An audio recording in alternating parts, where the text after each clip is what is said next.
Welcome to the Uncensored Unprofessor. Today's episode is a quick hitter. Like a grizzled fullback, we want to take the ball, blast through for one hard-fought yard, and then head back to the sideline, hopefully with only minor bruises. What the blather is a worldview? Isn't that just another name for having a philosophy? Well, sort of. But a worldview may or may not be intentionally philosophically grounded. And just saying the word philosophy makes me recall a few thoughts. For example, how many surrealists does it take to change a light bulb? Fish!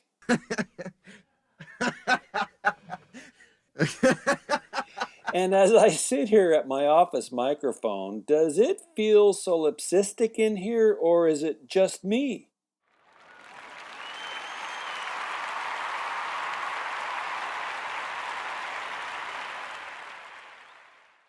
Or let me ask you, what was Nietzsche's chief complaint after visiting Egypt? It was too nihilistic. Uh, I love philosophy humor. My thanks to BuzzFeed for those bad philosophy jokes. But let's get back to the point. More broadly, a worldview is an accepted way of looking at reality. James Sire defines a worldview as, quote, a set of presuppositions which we hold about the basic makeup of our world, end quote.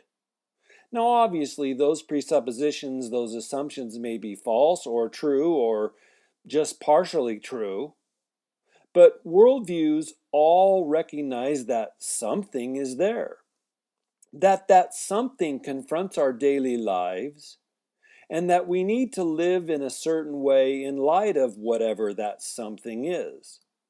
We want to know what or who is in control of that something.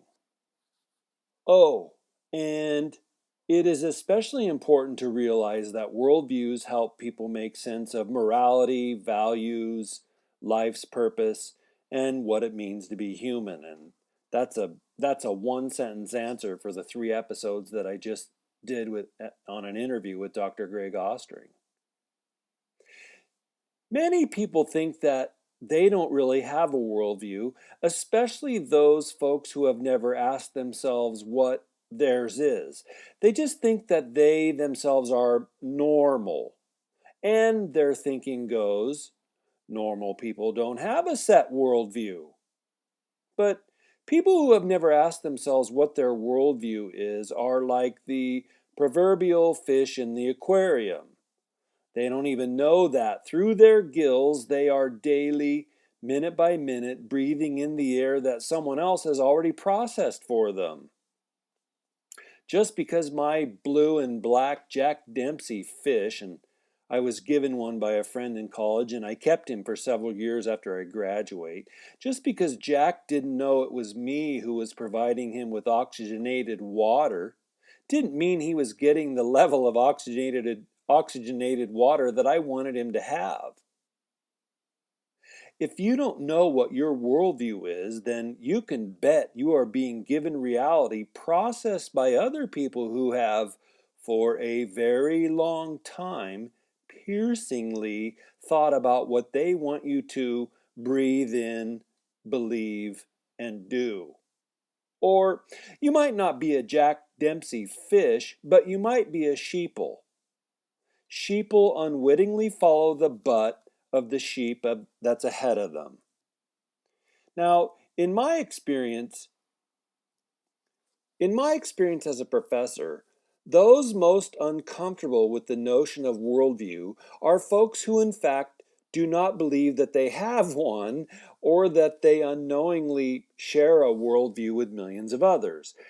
They want to believe they are unique and that their vision of reality is unique and that they finally answer to no one. Of course, all that is an impossibility. Even Bob Dylan knew that you're gonna have to serve somebody. You're gonna have to make sense of reality somehow, and To be human means to do that with all of those humans or many of those human beings around you. Are you apathetic about your worldview? Then your worldview is part and parcel of the apathy that characterizes millions of Americans. But your apathy is most assuredly American. You believe reality is all just a matter of energized matter? Well, that's a worldview. You'll have a struggle trying to make sense of how a friend of mine just had his wife speak to him in a voice that wasn't her own, or trying to make sense of why nature is so frequently beautiful, or why the whole human race hungers for spiritual transcendence. You say you're a scientist and only believe what is decidedly rational? Well, then your worldview is rationalism. You may not know that there is zero way for you to prove that the universe is finally or ultimately rational, and you may or may not know that there is no way for you to be perfectly assured that the discoveries of science are objectively and unassailably provable and universally true, but you have faith that that's the case. And so, like those billions of us who are religious, your worldview rests upon faith. Okay, you don't embrace a prescribed religion? Then, because human nature abhors a values vacuum, you may have made something else to serve as your transcendent value. Your family, car, career, political outlook. And that's the thing that motivates you every morning you get up out of bed.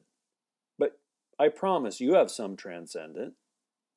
Oh, and some of you believe evolution is the best explanation for both life's origins and the meaning of life?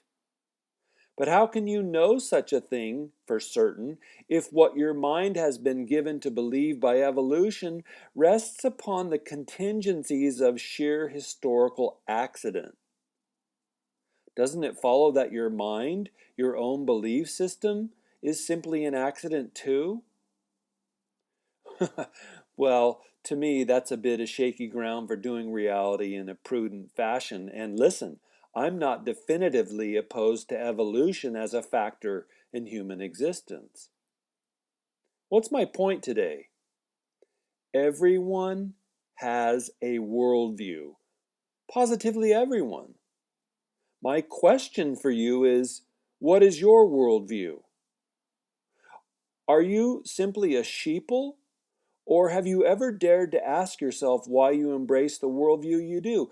Hey, even my believing friends out there, do you know why you follow Christ? Discovering what your worldview is, and even what the worldviews of people around you are, can help lead you, James Sire says, to self-awareness, self-knowledge, and self-understanding. Do you know who you are? Me, because I've tasted and seen that the Lord is good, I know there is so much more to life than willful ignorance. May the living God richly bless and keep you. Turn your brains on, everybody.